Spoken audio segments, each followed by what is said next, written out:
Ngayong araw nga ay super happy si Vice Ganda sa pagbabalik ng It's Showtime.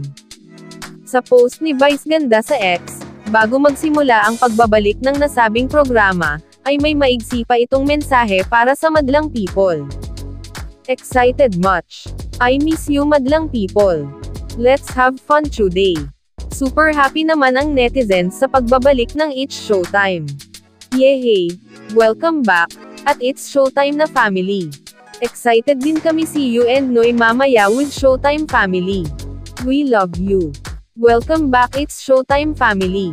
Samantala, nagbigay ng mensahe sina It's Showtime hosts Jong Hilario, at Vice Ganda nitong Sabado, October 28, para sa buong Lucky Stars.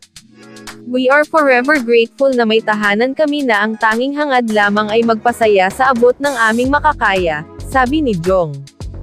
Dagdag pa niya, of course, sa It's Your Lucky Day, maraming salamat, dahil itinuloy nyo ang paghahatid ng saya sa lahat ng madlang ka-lucky.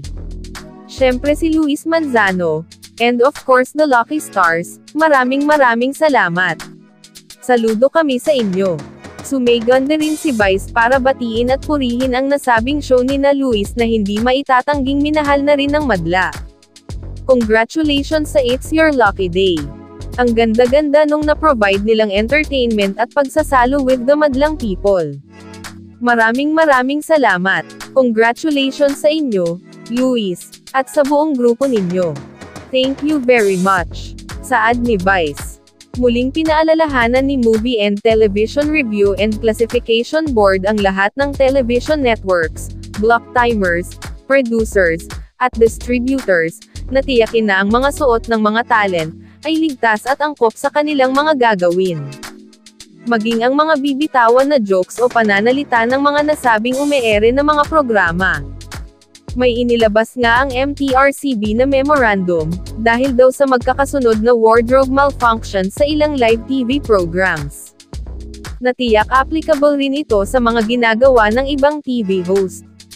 Kagaya nga ng nasabi na namin, ang It's Showtime na isang live show, ay maaaring hindi nila napapansin pero tulad ng mga puna ng iba, parang lumalampas na si Vice Ganda sa kagandahang asal.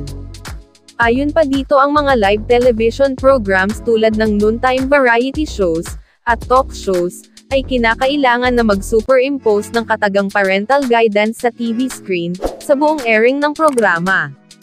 Klarong-klaro at muli paalala ng MTRCB.